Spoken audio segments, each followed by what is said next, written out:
योगिनी एकादशी व्रत कथा।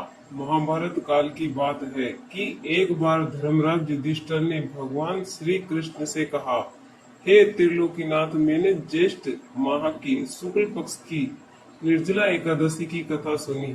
अब आप कृपा करके आषाढ़ माह की कृष्ण पक्ष की एकादशी की कथा सुनाइए। इस एकादशी का नाम तथा महात्म्य क्या है, सो अब मुझे विस्तार पूर्वक बताइए। श्री कृष्ण ने कहा, हे पांडु पुत्र, आषाढ़ माह के कृष्ण पक्ष की एकादशी का नाम योगिनी एकादशी है। इसके व्रत से सभी पाप नष्ट हो जाते हैं। यह व्रत इस लोक में भोग तथा परलोक में मुक्ति देने वाला है। हे धर्मराज, यह एकादशी तीनों लोकों में प्रसिद्ध है। इसके व्रत से सभी पाप नष्ट हो जाते हैं। तुम्हें मैं पुराणों में कही हुई कथा सुनाता हूँ, ध्यान पूर्वक श्रवण करो। कुबेर नाम का एक राजा अलकापुरी नाम की नगरी में राज्य करता था। वह शिव भक्त था। उसका हेममाली नामक एक यक्ष सेवक था, जो पूजा के लिए फूल लाया करता था। हेममाली की विशालाक्षी नाम की अति सुंदर स्त्री थी।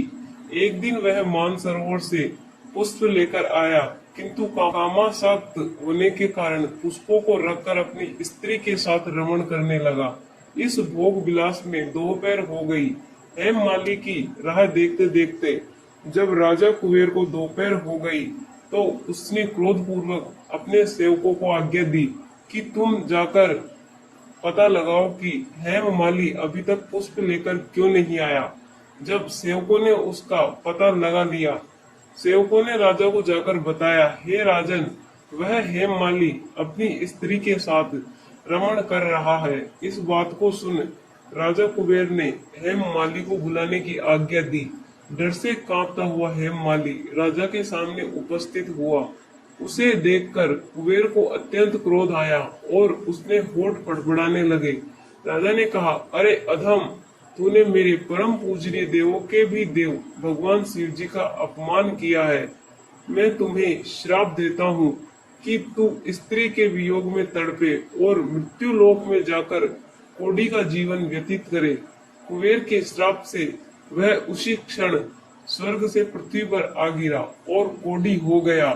उसकी स्त्री भी उससे बिछड़ गई। मृत्यु लोक में आकर उसने अनेक भयंकर कष्ट भोगे, किंतु शिव की कृपा से उसकी बुद्धि मलिन न हुई और उसे पूर्व जन्म की भी सुध रही। अनेक कष्टों को भोगता हुआ तथा अपने जन्म के कुकर्मों को याद करता हुआ वह हिमालय पर्वत की तरफ चल पड़ा। चलते चलते वह मार्कंडेय ऋषि के आश्रम में जा पहुंचा। वह ऋषि अत्यंत वृद्ध तपस्वी थे। वह दूसरे ब्रह्मा के समान प्रतीत हो रहे थे और उनका वह आश्रम ब्रह्मा की सभा के समान शोभा दे रहा था। ऋषि को देखकर हेममाली वहां गया और उन्हें प्रणाम करके उनके चरणों में गिर पड़ा। हेममाली को देखकर मार्कंडेय ऋषि ने कहा, तूने कौन से निष्कृष्ट कर्म किए हैं जिससे तू कोढ़ी हुआ और भयानक कष्ट भोग रहा है। महर्षि की बात सुनकर हेममाली बोला, हे मुनि श्रेष्ठ, मैं राजा कुबेर का अनुचर था। मेरा नाम हेममाली है। मैं प्रतिदिन मानसरोवर से फूल लाकर शिव पूजा के समय कुबेर को दिया करता था। एक दिन पत्नी सहवास के सुख में फंस जाने के कारण मुझे समय का ज्ञान ही नहीं रहा और दोपहर तक पुष्प न पहुंचा सका। तब उन्होंने मुझे श्राप दिया कि तू अपनी स्त्री का वियोग और मृत्यु लोक में जाकर कोढ़ी बनकर दुख भोग। इस कारण मैं कोढ़ी हो गया हूँ तथा पृथ्वी पर आकर भयंकर कष्ट भोग रहा हूँ। अतः कृपा करके आप कोई ऐसा उपाय बतलाइए जिससे मेरी मुक्ति हो। मार्कंडेय ऋषि ने कहा, हे हेममाली, तूने मेरे सम्मुख सत्य वचन कहे हैं, इसलिए मैं तेरे उद्धार के लिए एक व्रत बताता हूँ। यदि तू आषाढ़ माह के कृष्ण पक्ष की योगिनी नामक एकादशी का विधान पूर्वक व्रत करेगा तो तेरे सभी पाप नष्ट हो जाएंगे। महर्षि के वचन सुन हेममाली अति प्रसन्न हुआ और उनके वचनों के अनुसार योगिनी एकादशी का विधान पूर्वक व्रत करने लगा। इस व्रत के प्रभाव से अपने पुराने स्वरूप में आ गया और अपनी स्त्री के साथ सुखपूर्वक रहने लगा। भगवान श्री कृष्ण ने कहा, हे राजन, इस योगिनी एकादशी की कथा का फल 88,000 ब्राह्मणों को भोजन कराने के बराबर है। इसके व्रत से सभी पाप नष्ट हो जाते हैं और अंत में मोक्ष प्राप्त करके प्राणी स्वर्ग का अधिकारी बनता है। योगिनी एकादशी का महत्व। हिंदू धर्म ग्रंथों में हर एकादशी का अपना अलग महत्व बताया गया है। इन्हीं अलग अलग विशेषताओं के कारण इनके नाम भी भिन्न भिन्न रखे गए हैं। प्रत्येक वर्ष में 24 एकादशियां होती है।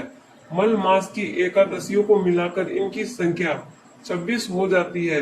इन्हीं एकादशियों में एक एकादशी आषाढ़ मास के कृष्ण पक्ष की एकादशी, जिसे योगिनी एकादशी कहते हैं। योगिनी एकादशी का उपवास रखने से समस्त पापों का नाश होता है तथा इस लोक में भोग और परलोक में मुक्ति मिलती है। योगिनी एकादशी की कहानी। घटती हो तो पूरी करो, पूरी हो तो अर्पण करो। जय श्री राधे कृष्णा, राधे राधे, जय श्री श्याम। और पसंद आई हो तो वीडियो को लाइक और चैनल को सब्सक्राइब जरूर करो।